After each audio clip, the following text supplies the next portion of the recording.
é o verbo have, é o verbo have no presente, é o particípio passado do verbo principal. E no meio delas a gente tem perguntas para já, a gente tem aquele ainda, a gente tem o nunca. Então a gente tem palavras como already, que é já, yet, que é ainda, e never, que é nunca. Para a gente colocar ali e falar, I have never gone, eu nunca fui. I've never spoken, eu nunca falei. Então a gente tem aí o never, para falar que a gente nunca fez essa ação.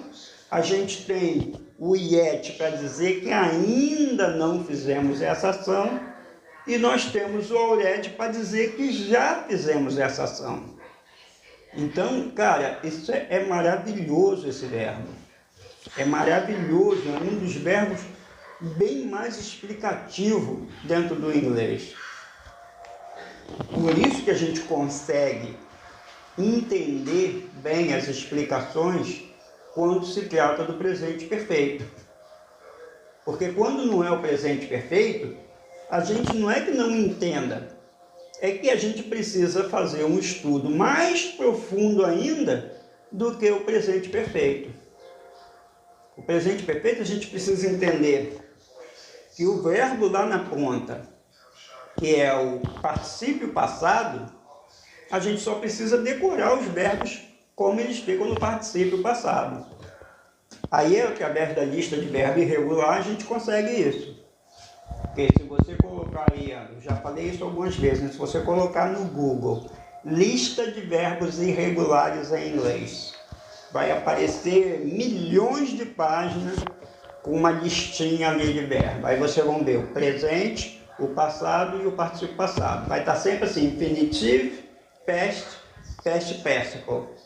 Vai estar sempre isso, infinitivo, passado e particípio passado. Então é assim, nessas estruturas verbais, que a gente vai melhorar o inglês muito, muito, muito. Porque tem muitas pessoas que desconhecem o uso do presente perfeito, por exemplo. Porque a gente é tão acostumado com o nosso português a dizer, já falou? Ainda não falei. Eu nunca vou falar. Então a gente tem tanto isso em português que a gente acha que quando for passar para inglês é só passar dali aquelas palavras para o inglês. E não é. É o presente perfeito que a gente tem que utilizar. E nessa hora a gente precisa de toda a atenção possível nessa estrutura de formação. A gente vai ver muitas vezes, como eu falei, abreviado. A gente vai ver I've, you've, they've, we've. A gente vai ver sempre esse VE no final abreviado, porque o americano abrevia muitas coisas. Então, ao invés de falar we have gone, we've gone. We've gone to the cinema. We've gone to the mall. Então a gente tem essas abreviações. We've, they've, I've, you've. Então mas na hora de fazer a pergunta não tem como abreviar. Have you, have they, have we, não tem como abreviar. Você vai ter que escutar o have. E quando for terceira pessoa, você vai escutar o has. Has he, has she, has it. Você vai escutar o has. E quando for, né, que a gente tiver que emendar tudo para ouvir, fica muito fácil.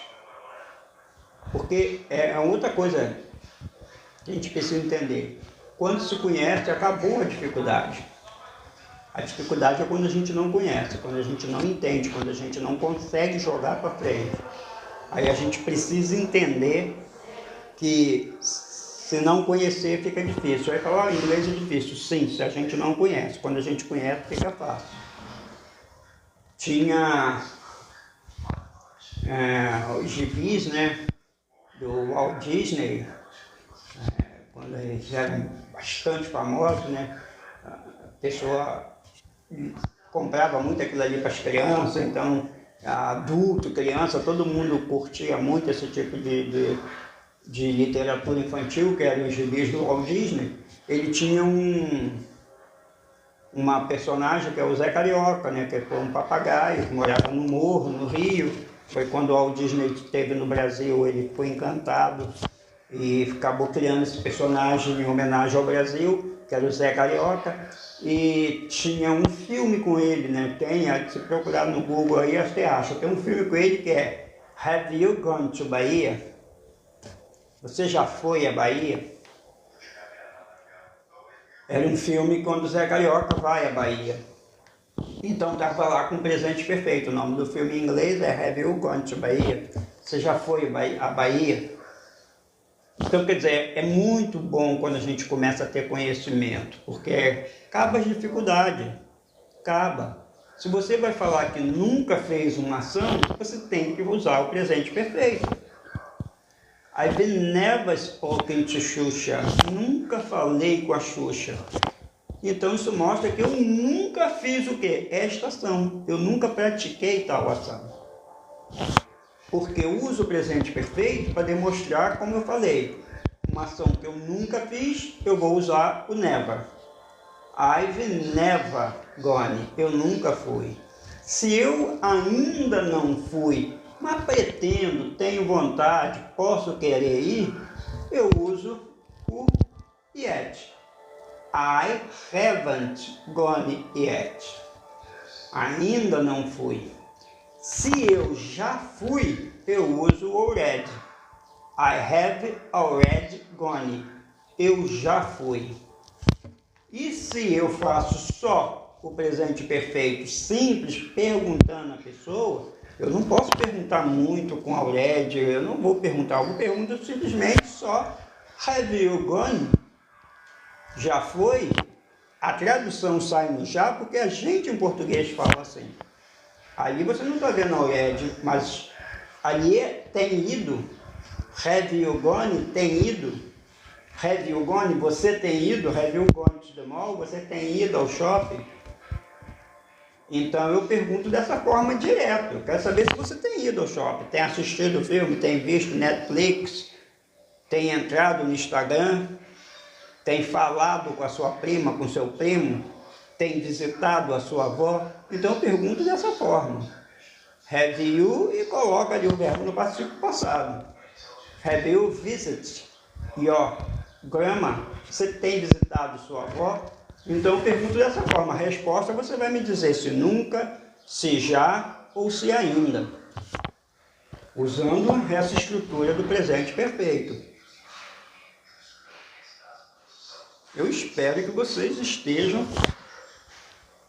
entendendo, anotando principalmente, anotando para poder saber se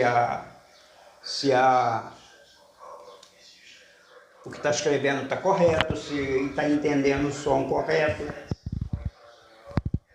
Porque é muito importante que a gente tenha estruturas verbais. Essa é uma das primeiras que eu quero passar para vocês, porque é uma das melhores que tem, uma das mais interessantes e uma das mais usadas por americanos. Como eu falei no início, com essa estrutura eu não preciso colocar ontem, anteontem, mês passado, hoje de manhã.